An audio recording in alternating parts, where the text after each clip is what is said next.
Everyone, and welcome to this panel, Powerful Listening Experiences, Audio Originals and Audio Firsts. My name is Sarah Hashimoto, and I will be your moderator for today.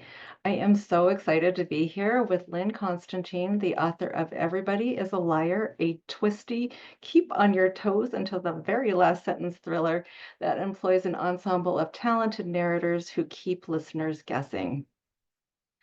Cavan Scott, the author of Star Wars Tempest, offers an audio drama that plunges listeners into a cinema-like listening experience with music and sound effects to delight any Star Wars fan and characters to engage anyone seeking a thrillingly well-told story. Finally, we have Deb Perlman, the author of Smitten Kitchen Keepers, a kitchen counter conversation. She'll be joining us to talk about her fantastic book, which imparts cooking tips and tricks with the air of one's best, talented, super smart, and absolutely relatable friend. Deb is experiencing some technical difficulties, but we'll hope that she'll be able to join us soon. And now, without further ado, let's talk about these great books and also about the audio medium and all that it offers for those who read with their ears. All right, first question that I have is a question for everyone. All of these productions are unique audio experiences. Smitten Kitchen Keepers is a special audio edition. It's based on, but different from the book, while Everybody is a Liar is an audio original, and Star Wars Tempest Breaker is an audio first drama. We will talk more about the specifics of writing for audio in a bit, but I wondered if you could both discuss why you decided to go forth with this type of audio production rather than putting forth a traditional print title. Cavan, would you like to start? Oh, okay.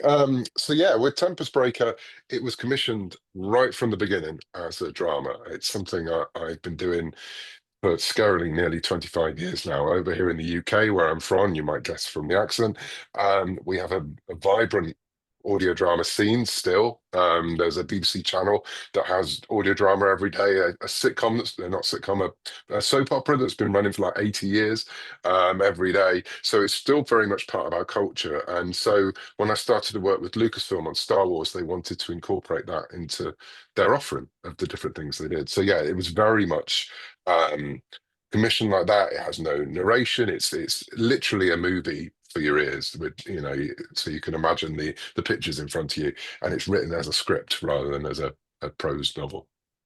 Right. And so for Everybody is a Liar, it did start as an audio original, more traditionally written, sort of where it could also be, right away going into print. But then the team at Bantam and Linda came to me and said, we would really like to make this stand out more by having a full cast and modifying the book a bit to be more script-like. So it is not a tradition. It's not as much a script as yours, Cavan, where it's all that way. But she did that in a narrator. And then, we have all of these really talented voice actors who are bringing the drama to life. So it became a lot more embodied than I had originally envisioned, and I just love how it turned out. I also love how it turned out. Thank you. I think, these books are both very different. It's a very different approach to how to reach people who, I always say, read with their ears, just because I think sometimes listening, people think it's somehow easier or something, and I don't think that's really the point, but it provides such a different experience. And I think that it's interesting to look back on how audio has evolved, right? So it sort of started out like, here is your print book, and now maybe a little bit later, we're going to have somebody just read the book, and you still see some of that where it's like, oh, it's read by, and I always think it's not just read by, it's like performed by, it's embodied by, it's, you know what I mean? It's so much more than that. And I mean, we run out of words to say it, and I think it might look a little weird on the cover to say embodied by Right. so and so. But I think that like it's really been cool to watch that evolution and see it turning into something where we have productions that are meant for audio from the get-go, and then productions that are also, looked at as like, oh, this could add another dimension to it, which I think works really well with the thriller type book, just because you can like really feel the different perspectives, and it shows you that prism, which is like so disorienting and also fun and twisty at the same time. So yes, bravo to both of you. Thank you. It just sort of reminds me a little bit of, years ago, the radio plays that you would listen to. Like I remember as like a kid, right? And it would come on every night and it was like full cast and could kind of like maybe fall asleep to it. So it's a bit of a return to that, I think. Yeah, yeah. Well, I think I'm sure that people often compare your work to, Gone Girl and that sort of idea, but of like having like these different perspectives, and you're all in with the one person, and then the next person comes in and you're all in with that Right? person too, and then suddenly you don't know who you're in for. Yes. So, That's the fun. yeah. Yeah. All right, well, let's talk about casting, because this is something that's very different in audio than it is in print. I wonder, well, both of these audios are narrated by, an array of talented narrators. I think, Lynn, in your case, it would be like more of an ensemble, and Cavan, this is like, think a movie, like all of the different Mm. people It's a involved play. in Yeah, that. Yeah. yeah. Were you involved with any of the casting decisions? And I also was wondering if your idea of how the characters would sound in your head matched up with how they came out in the final presentation.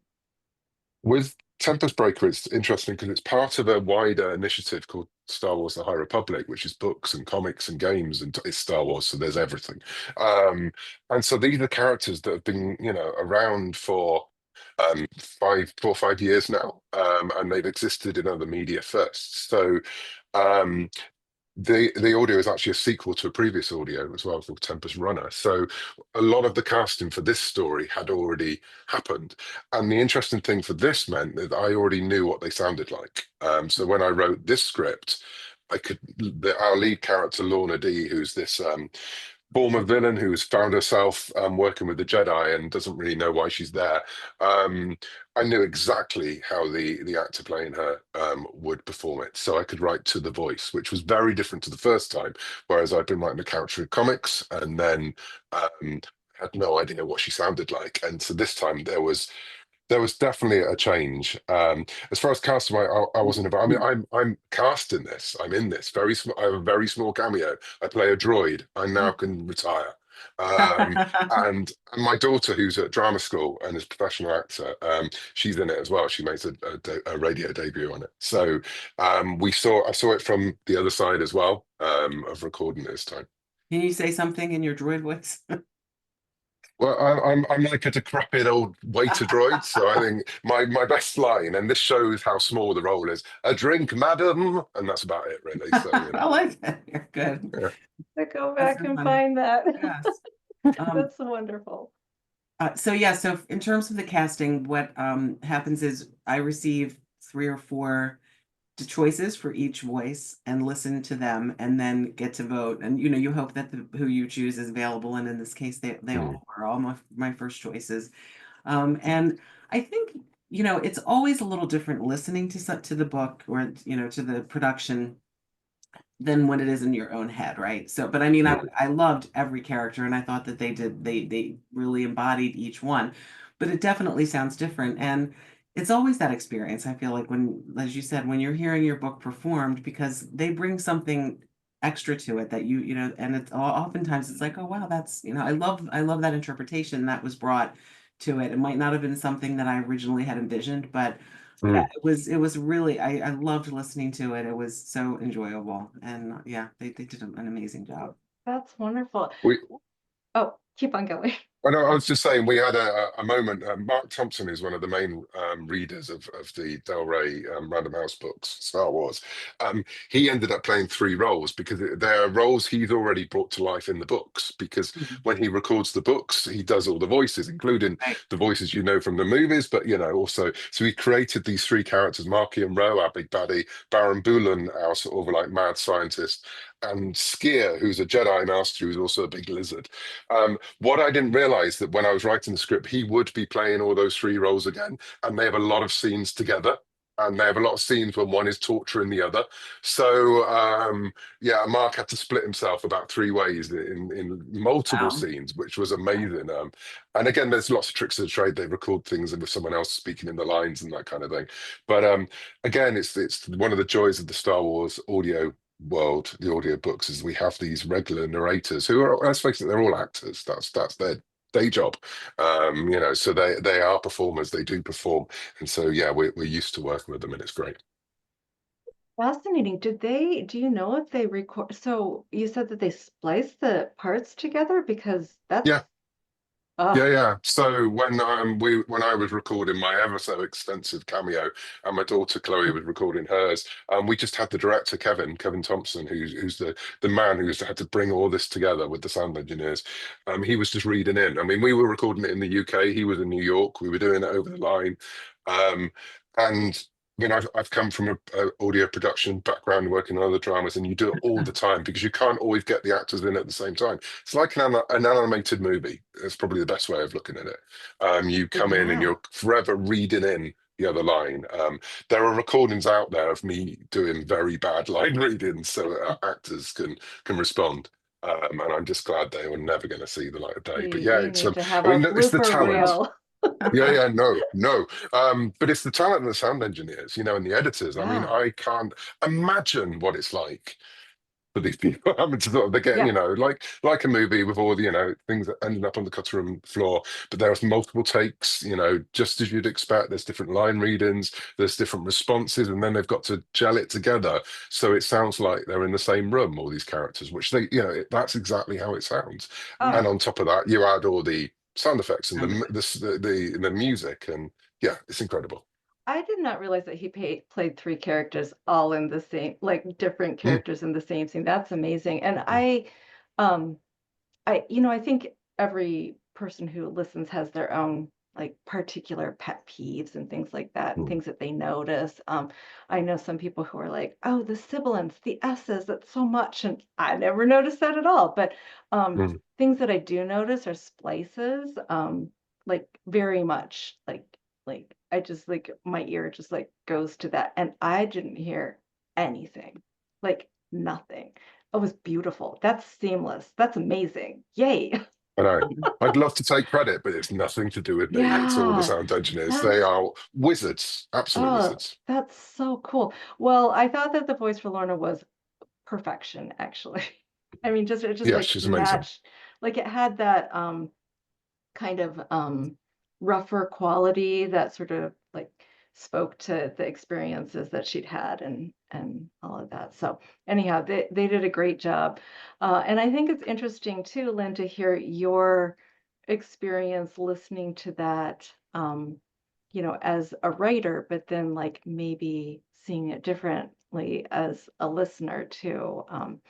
So that's really interesting. Okay, well, this is sort of like we've kind of talked about some of this, but I did want to talk a little bit more about music, soundtracks, and sound Mm, effects. These are unique features of audios that can be employed at the very best level to take that audio to the next level so that it's not just a reading, but it's a multi-layered experience. We often call it like a listening experience because it's mm. trying to capture that idea of more than just like passively taking things in, but just kind of like, wait, that was like almost like a ride at the fair, Um, Mm. and I think that Star Wars Tempest Breaker is an example of an audio drama with a soundscape that like really it hits all the right notes. Is that a pun intended? From like it has like the droid noises and the sounds of missiles and lightsabers and all of that. Mm. I also think it is interesting because I've been a longtime fan of the audio dramas uh, that especially are offered through PRH, and I think you get familiar with some of the characters and those voices, and like seeing them Mm. like appear again is like, oh, There you are. I love that. And so all of that combined, and hearing that continuity between, like, oh, so the lightsaber noise is the same, um, rather than distractingly different, and that Mm, kind of thing. So there's a lot to contend with, I think, with these mm. productions, especially as there's like a bigger oeuvre. Um, and I wonder, Kevin, can you tell me like what that was like? You sort of explained some of that, but are there some aspects of that soundscape that like really like pleased you? If you don't have any, I can supply Mhm. some for you. Well, I think the joy with Tempest Break is that usually we're very lucky in the fact we have a sound library that includes the music of John Williams. And let's face it, you can't get any better. But you do end up hearing the same pieces over and over and over again. And they don't always fit, exactly what we are doing. Especially this story's set to like 200 years before the movies, so you can't really have the Imperial March and things like that. But we were really lucky in Tempest Breaker for the first time to have, there's about 25% of John Williams in there, and the things you expect, the Force theme, little motifs you hear. But then we had a composer, brilliant composer called Lindsay Jones, who's composed sort of 75% new material for this drama. So it has got a proper soundtrack, which I didn't know going in it was going to happen. There's a scene halfway through where our hero, stroke anti-hero, Lorna dances with the big bad. There's a big waltz scene in a ball, and we don't know if they're going to kiss or bite each other. And I put in the notes, it would be great to have an original piece of music here, not expecting them to go the whole hog and pretty much score the entire thing. So that was a wonderful surprise. And music is such a big part of Star Wars and always has been, that it helps, sell those scenes. As far as the sound effect goes, I mean, again, it's a great shorthand. Everyone knows what a lightsaber sounds like. And as we've been doing these audio dramas, we've gradually reduced the narration. When we first started with something called Dooku Jedi Lost in 2019, I think it was. There was a narration going over it. We've eradicated that completely now. There is no main narration in this book, in this audio drama. It's just acting. It's just characters being in the room together. And there was one moments when you hear a lightsaber snap on, and you realize there's a Jedi in the room, and you can feel the tension from the bad guys. So yeah, it's another way of letting the listeners know you're in that same world you've loved from the TV, from the movies. You're right there in the middle of it. And I know the actors get a great, because again, you're recording it, you haven't got that sound effect going on, but sometimes they put them in, so you hear someone go, as they're recording. It's like, can you stop doing that? There's a great in one of the films.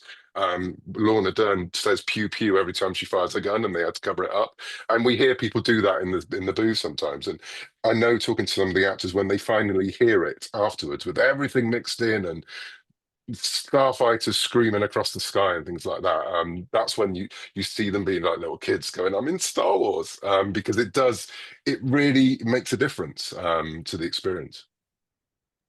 Yeah, that's cool. I also think that one thing that I noticed with the audio is it makes uh, the most of your two ears. Mm. So Oh God, yeah, so yeah, yeah, so I thought that was so cool. Where it's like it feels like very physical, like a mm. visceral kind of thing, where it goes like from one ear to the next, and it's like, oh, Yeah, yeah. like I I mean, and it should gets quite stop. intense. I always advise, if you're going to listen to something like Tempest Breaker, listen to it with headphones on, unless you're in the car. Probably not Mhm. wise then. Um, because yeah, the amount of effort they put into, especially in the fights and the action sequences, and there's a lot of action in this one. Um, where to keep up, you're just relying completely on the sound effects and those lightsabers smashing against each other. And yeah, absolutely, it's been designed so it moves back and forth in front of you, and you feel like you're in the middle of the action. That's wonderful. All right. Lynn, I wanted to turn to you a little bit. I know you mentioned that you had written the print book first, and then it was transformed into an audio. Did they come out at the same time? I should have checked on that, but So there is um, no print book out. So okay, it was, yeah, it was always intended to be, at least initially, an audio okay, original, but I wrote it in the same way that I would have written a book. And okay. then it was, yeah, and that was transformed. And so there is narration, and then there's live action. It just depends on, how it alternates. But it definitely brought it much more to life, and it turned it much more into a drama. You have, there's a one of the characters is writing a book. One of our main characters is also writing a murder mystery. And so you get to hear a little bit of what she's writing. And it was very cool to hear the typing sound effects. So you hear her typing and you're hearing her narrating sort of what the book is about. And so it's a story within a story of this small town and the murder mystery. But yeah, I think it was definitely the right move. I mean, I still enjoy books that are performed, that are traditionally written and performed on audio. And I think that would have been fine, but it definitely took it up another notch having it.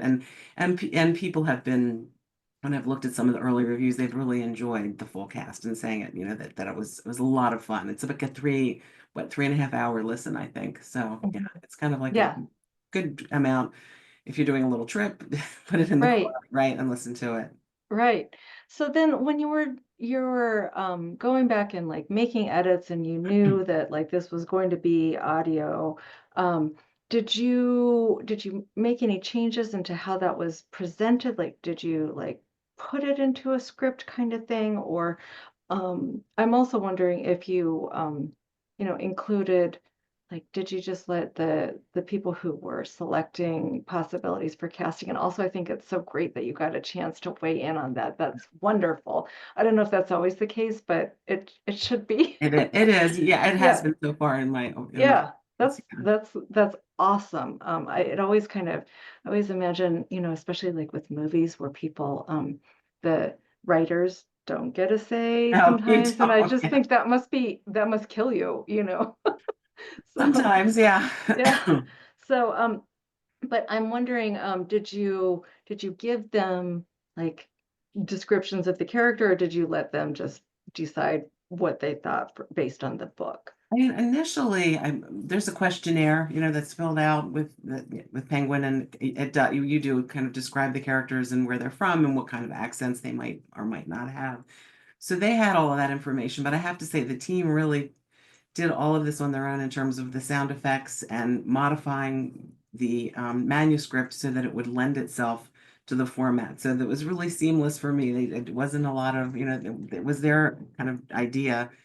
And of course, I knew they would do a great job and I trusted them and they did. So it was, I mean, of course, I got to see it. They sent it back to me and I got to review it. Um, and yeah, I mean, the only thing, like in terms of thinking of audio, being careful that our names are not too similar, certain things, right, that you can read that's are okay on the page, but maybe not so much that when you're listening to it or in the conversation. But yeah, it was a pretty seamless Yeah. Yeah, process. and I think that there was good differentiation between the voices, which is Yes. another thing that can be complicated. I mean, you can have, a group of really talented narrators, but if they all have kind of similar voices, that can be hard for audio listeners. And then also some of the transitions when you have a new speaker, you're not exactly sure, and it takes you a minute to kind of adjust. So I think that was really well done because I never felt like, I just knew It who it was, was. yeah, Yeah, yeah. yeah, I think they did. And Darby especially had a very distinct voice, I felt like. I mean, they all Mhm. did, but you knew right away. So that was a lot of fun. Yeah. And I thought Darby's voice was the way that was done was this is just good narration in general, which is that it changes a little bit over the course of the book, right? Yes. As more, and we don't want to give any spoilers, but as more information is revealed, you can kind of see a different side to Yes. Darby Yes.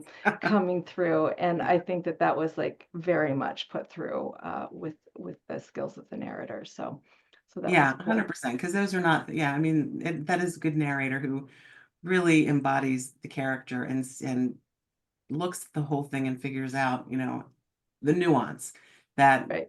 maybe somebody that was less experienced might not pick up on Yeah. and Yeah. might not think to say.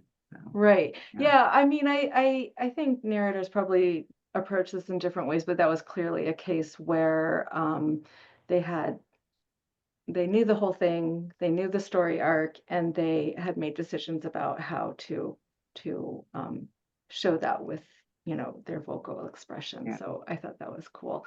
But I think the same thing can be said for your book as well, Cavan. I mean, having characters that speak to their experience and personality with that. And also, I mean, there's a lot going on in that story. So you want to make sure that Mm. they're, well differentiated, because that can be, I think battle scenes, I often find this, like if at the movies, I'll watch and like Transformers or something like that. And it's like, but who's fighting who? I don't know. They all look Yeah. kind of the same. Yeah. But like Mm. in audio, I think you can have that same experience where it's like, I mean, there's a lot of fighting in this book. And so Mm. it's There like, is. yeah, so it's like who's fighting who and like who am I rooting for? And all of that. But I thought it seemed like it was very well done. I was not confused at all.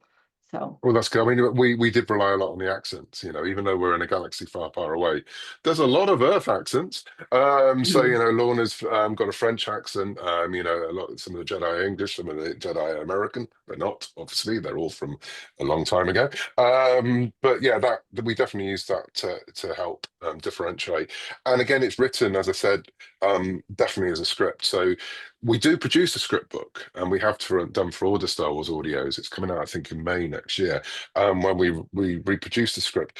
But when I write for one of these productions, I'm not writing for the final listener. I'm writing for the actors. I'm writing for the director. I'm writing for the sound engineer. It's a 6-hour letter that I've passed on to them, basically saying this is what's in my head.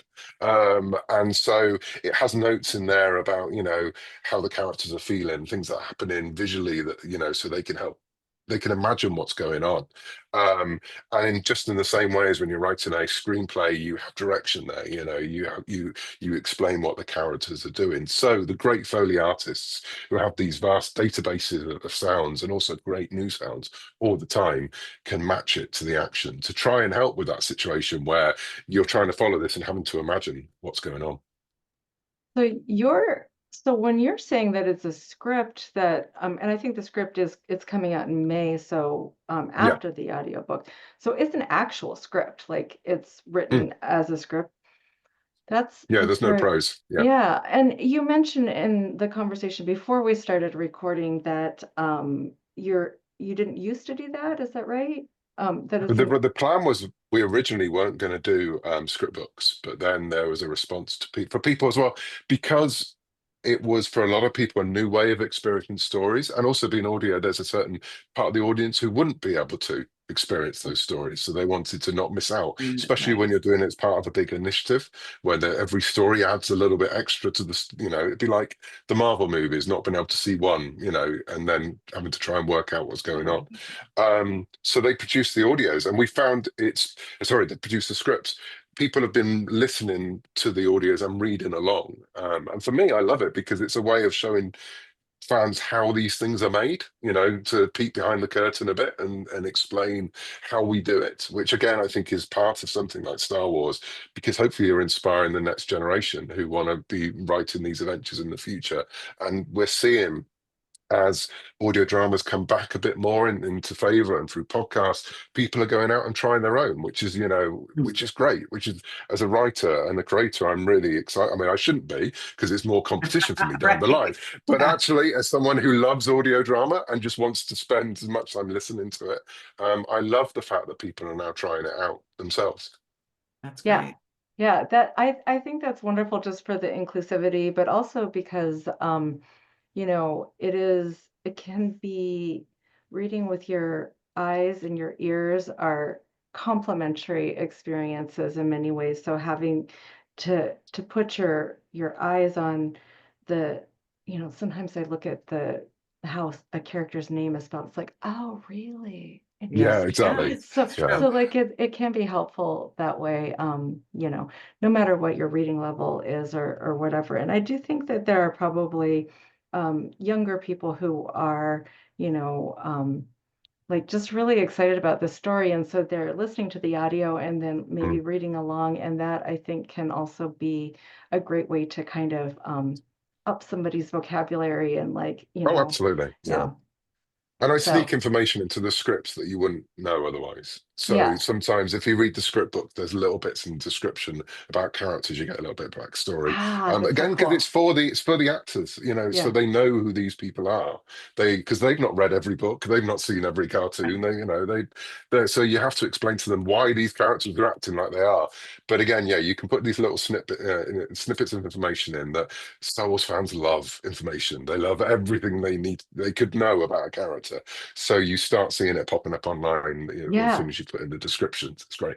Right. I hadn't even thought about that, but that is actually really true because there is, I mean, it is Star Wars, like the first one. I always think of it the first, even though I think it's now the Mm. fourth, right? It was the first movie I ever saw when I Right. was, Okay. yeah, when I was young, and of course, like this was like before videos and all of that, and so Mm. I was in the theater, and it was like something like I just like treasure that, and like wanted to like collect all of them. I'm a librarian, so I like collecting knowledge. Mm. But Yeah. like know all of the like what is the hierarchy and who is like what's the Mm. genealogy and all of that. But if you haven't kept up on some of the newer experiences and the newer characters and storylines and all of that, that would be really helpful, I think, Yeah. if you're, Yeah.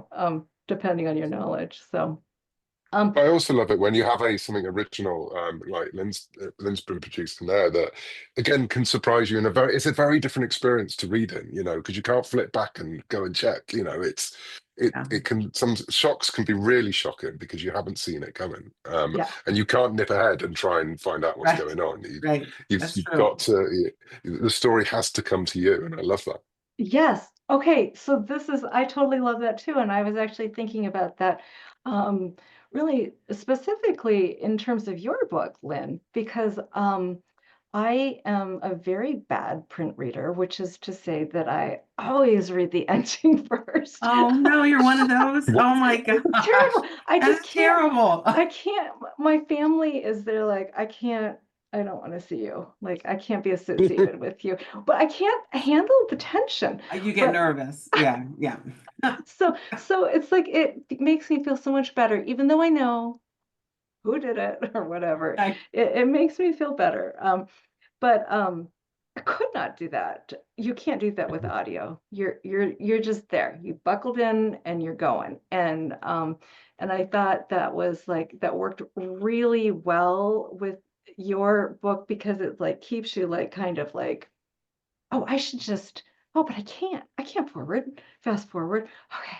All right. But what if so I feel like it kept the tension like really going, and it was like kind of great to have those things revealed, like they're always revealed like the minute after I realize. It's like, oh, I see. And then yeah. but Yeah. to have that experience, which is kind of different than the way that I experience print, which is to say totally different.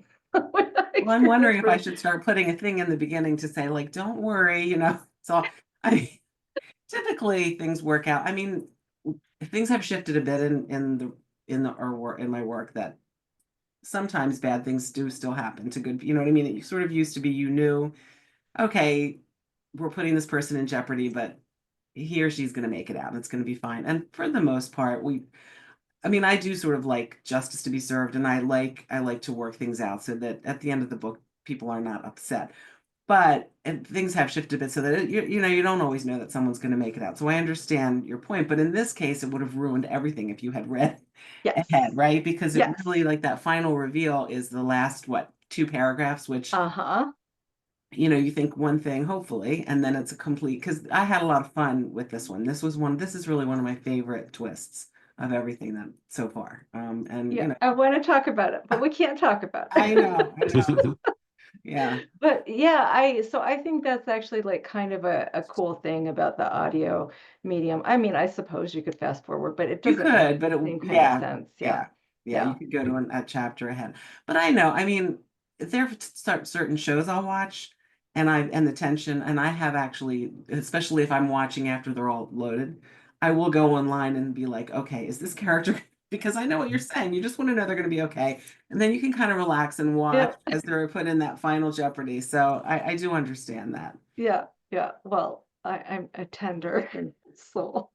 Um, okay, I have a question here. I'm just wondering if you can, I feel like I've heard some of this, but like, what did you first think when you listened to the audio version of your book? And were you surprised by anything in particular? Um, so I always joke, I normally write with my sister. Now, this is one that I've written a solo. And so one of the things I always do to her when we're on tour is people will say, like, who does what? And I'll always say, well, my sister writes all the sex scenes, right? And I'll embarrass her, which is not true, but I just do it. And not that, we write thrillers, so it's not graphic, but it's, this is a book about a cheating husband. So, there's some scenes that are a little spicy. And so I listened to this book with my husband, and then I sort of regretted it because I was like, I wanted to fast forward through. Okay, he's like, no, you're not. I want to hear you. And then my sister-in-law was telling me, she was visiting me, that my other sister-in-law was listening to it, and she said, I can't I can't listen to this now, knowing that Lynne wrote this. So, it's a little easier to read some of those things, but hearing it is a completely different. I mean, it different experience. So that's all I'll say about that. I can only imagine. I'm a judge for the Audis, and I was talking to somebody who mentioned that, this was years ago, but their quality was, or their category was erotic fiction, and I was like, no, I could never do that. I'm like, even if I'm listening by myself, it's like, no, I can't. No, I can't I do agree. that. I mean, and this is nothing close to that, as you Yeah, know. yeah, I mean, yeah, it's yeah. pretty tame in terms of the spectrum, but still, Hmm. for me, it's like I have grown children, but I probably wouldn't have them listen to it. Right, right, It's just right. like, take a pass on this one. Well, thank you for mentioning. So this is a book that you wrote on your own, even though the name Liv Constantine is a pen name for the work that you do with your sister. Is that Yes, right? yes. So we've written most of things together, and we will be coming out with another audio original, actually all about Jackson Parish next year, together. But she's taken a little bit of a break working on a different project, so I did this one on my own, and I'll be doing the next couple books that are coming out, but still under the Liv umbrella. Okay. Well, I mean, I mean, that's what catches people are like, oh, Liv Constantine, got it. Yeah. Like, so, how about you, Cavan? What was there anything surprising for you? I know this is sort of like you've done several Star Wars related Mm. audios, but I don't know if there's something with this one. I think just from the technical level of it, I mean, I knew this was an ambitious one, and the team have just, I mean, they've knocked it out of the park. The soundscapes are so, what they did before was brilliant, but on this one, has gone up another level. But there's always those moments where an actor surprises you. There's always, I mean, I know these lines. I've seen these lines 100 times. I have debated these lines. I've fought for these lines to remain in or taken them out or whatever.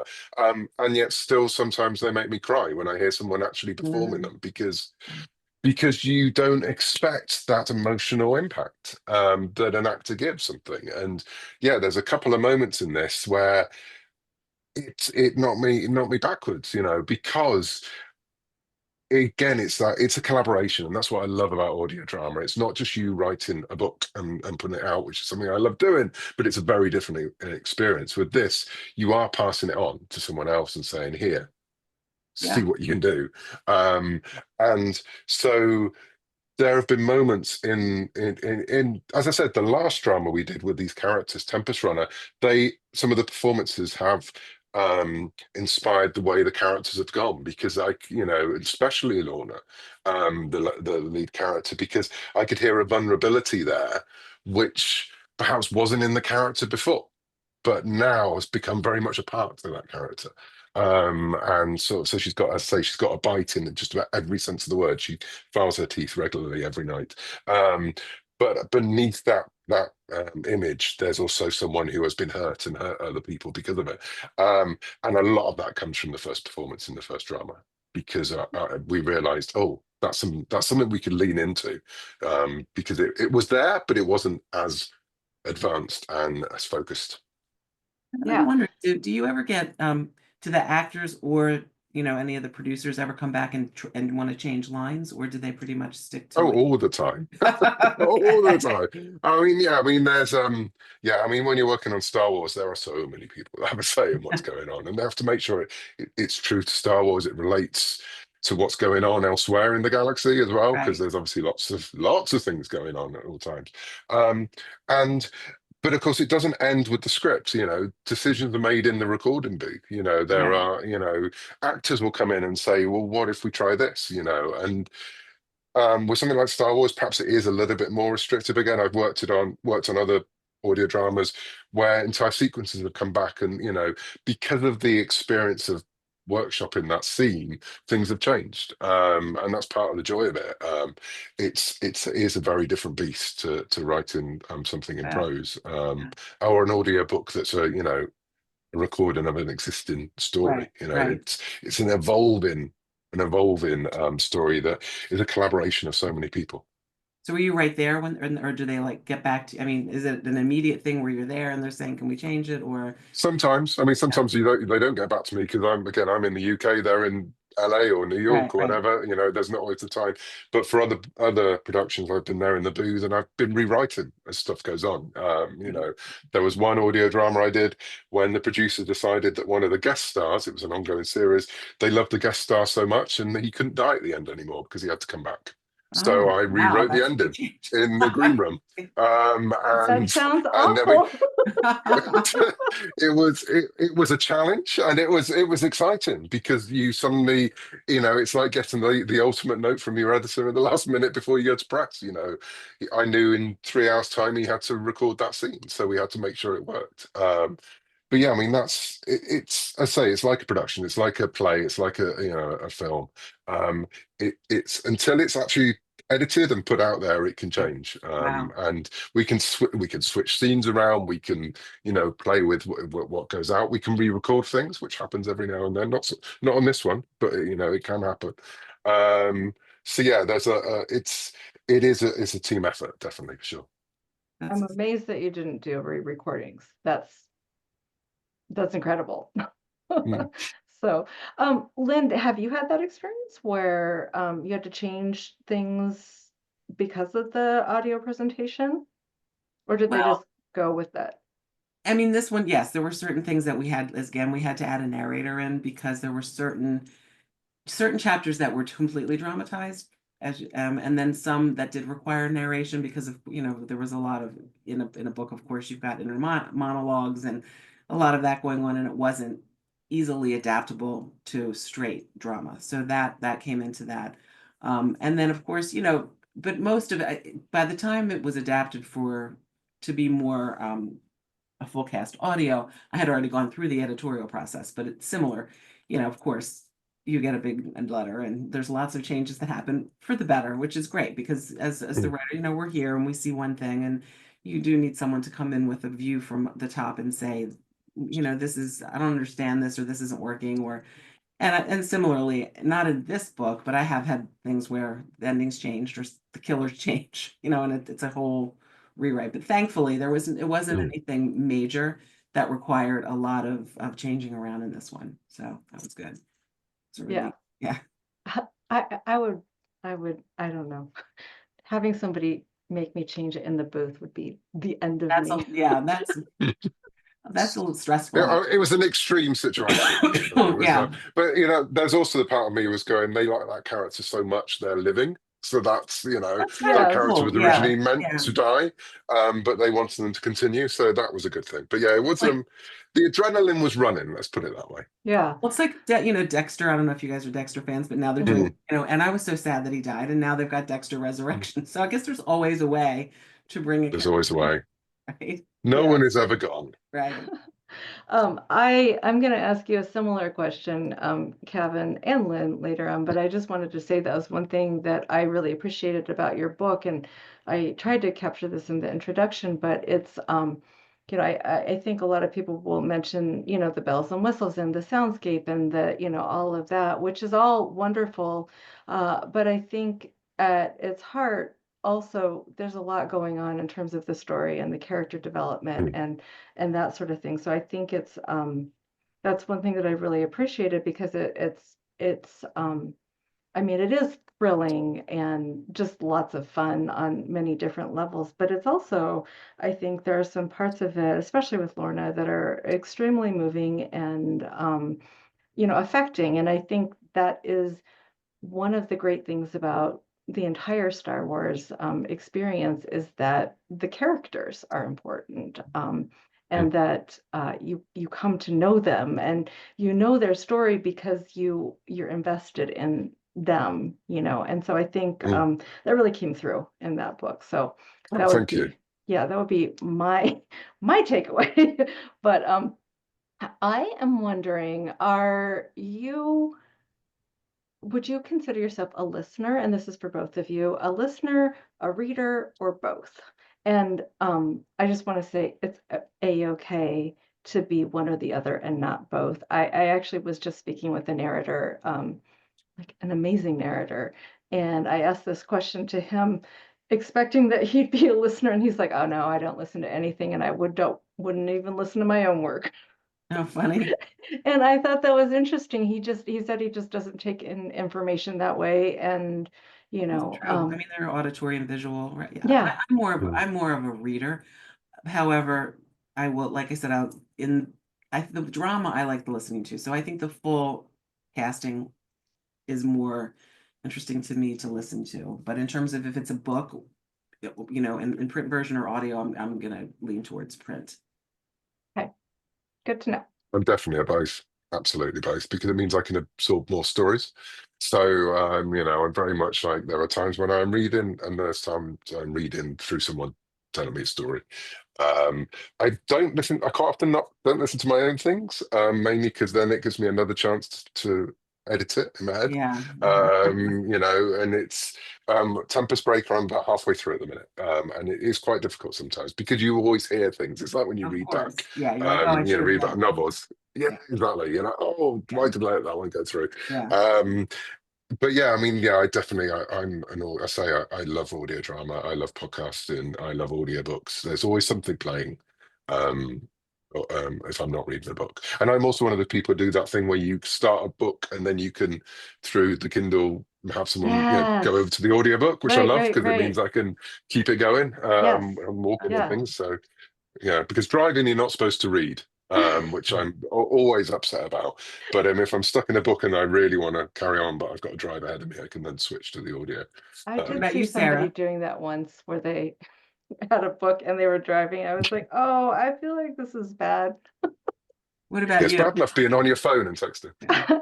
For me, I would say I almost exclusively read with my ears. And I used to be a big reader. I mean, part of it is my job is doing audiobooks, but for some reason I got into audios because my son is dyslexic and he and yet loves stories. And I mean, he's, you know, ancient now. He's in college, but Yeah. he wasn't able to experience the stories with his eyes, and so we got into audiobooks, and I realized it was like, oh, it just clicked with me. Mm. So Yeah, yeah. yeah, looks like our time is coming up very short. And that's okay because I have like a very short question for you, which is my elevator speech question. Ah, And I wanted to know if you are in an elevator with a librarian and you want to say one, maybe two sentences about your book that you would like them to take back to their library or to their patrons, mm. what would that one sentence elevator speech be? I guess for mine would be, what would you do if you found out that your husband had done something even worse than cheat on you? That would be it. Great. Um, and for Tempest Breaker, I think it is, the chance to experience that Star Wars magic, complete with sound effects and musics, in a cinema that's just in your own ears, that you can experience that story. A story about a woman who has been, the entire galaxy has told her she's evil, and she's having to work out who she actually is. I love it. I love it. It's such a great note to end on. And so I did want to thank you both for this really fun Thank you. discussion. Yeah, And it's been great. also thanks to the librarians who joined us today. Next, we have the final session of the day and the closing keynote with Matt De La Pena and Lauren Long. Enjoy and happy listening. Thank you. Thanks for having us. Thank you. And nice to meet you both.